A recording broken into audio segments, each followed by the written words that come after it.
Chapter 4 tables charts and graphs. सबसे पहले purpose क्या होता है टेबल्स और ग्राफ्स का? Organise, summarise and display data clearly and effectively. तो टेबल और ग्राफ का जो सबसे बेसिक पर्पस है वो ये होता है कि ये किसी भी डेटे को ऑर्गेनाइज करने में, यानी एक ऑर्डर फॉर्म में, एक सही वेल डेवलप फॉर्म में, समराइज फिर उसको छोटी फॉर्म में, और डिस्प्ले डाटा, और फिर डाटा डिस्प्ले करते हैं क्लियरली। कि फॉर एग्जांपल आपने नंबर में शो करना है जी के टेबल में, कि पहली ऑब्जर्वेशन में आपने देखना है जी के 10 बंदे हैं तो 10 बंदों की सैलरी जो है ना वो 50,000 है। तो ये आपका जो है ना वो डाटा ऑर्गेनाइज हो जाएगा और इफेक्टिवली हो जाएगा। ये बताने के बजाय कि एक की जो है ना वो 10,000 है, एक की 5,000 है, एक की 4,000 है, इस तरह करने से आप बता दो कि 10 बंदों की सैलरी 50,000 है। फिर एनालाइज डाटा सेट।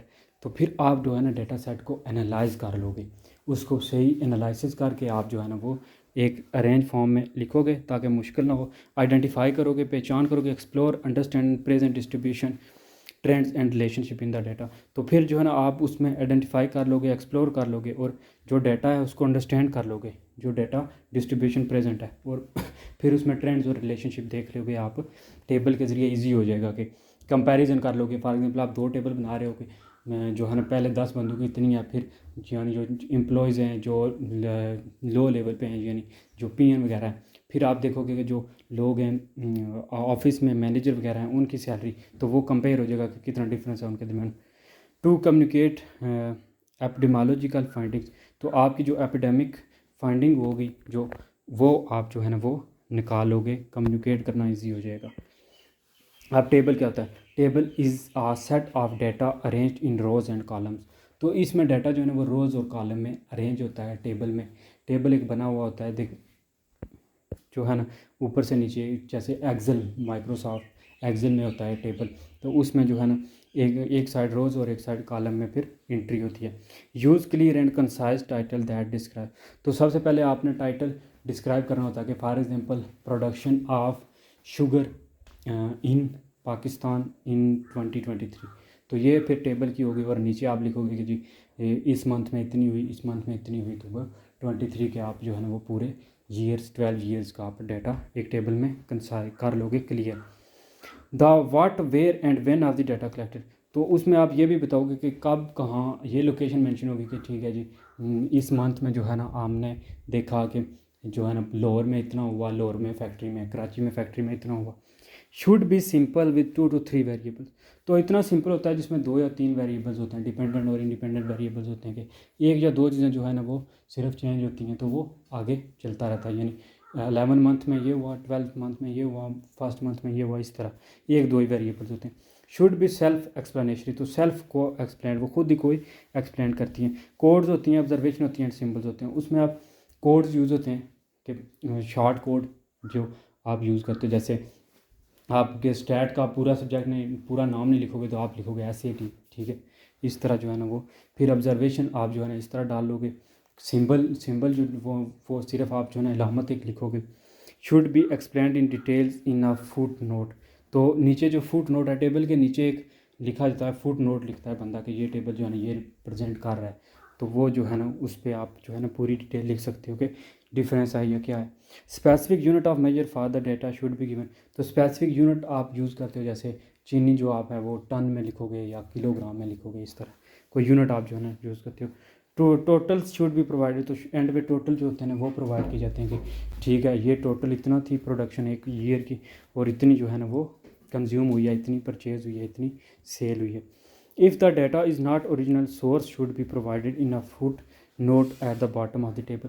तो अगर आपका डाटा ओरिजिनल है, आपने खुद जो है ना वो रिसर्च नहीं जाके की, तो आप फिर टेबल के नीचे लिखेंगे ये टेकन किया गया है फ्रॉम द एनी जर्नल और एनी न्यूज़पेपर और एनी बुक, ठीक है, तो उसका आप मेंशन करोगे। जैसे ये टेबल है। अब साइट ऑफ OPV वैक्सीनेशन पैरानक्यू। तो ये एक वैक्सीनेशन जो है ना वो लगाई गई है मार्च 1995 में। तो इसमें क्या था कि OVP पोस्ट जो है ना वो नंबर 54 थे, परसेंट 58 नंबर थे, 54% थे।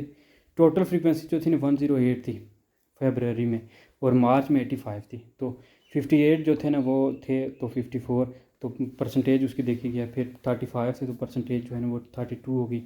फिर मोबाइल टीम 15 थे नंबर, तो उनकी परसेंट होगी 14। अब 54, 32 और 14 मिला के हो जाएंगे 100।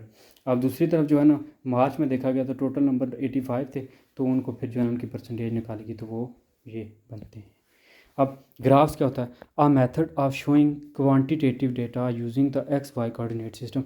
तो इसमें क्वांटिटी शो की जाती है ग्राफ में, एक्स वाई जो है ना एक लगाई जाती है लाइन एक ग्राफ पे, आपने फिर उस पर जो है ना लाइन लगा के या इस तरह शो करना होता है। क्वांटिटी शो की जाती है जिसकी पहले जो थी वो हाई जा रही थी, पीक पे जा रही थी, फिर नीचे लो आ गई है, फिर जो है ना वो बूस्ट हुई है, फिर जो है ना ऊपर चली गई है प्रोडक्शन। तो इस तरह जो है ना आपने एक लाइन से ग्राफ बनाना शो करना होता है।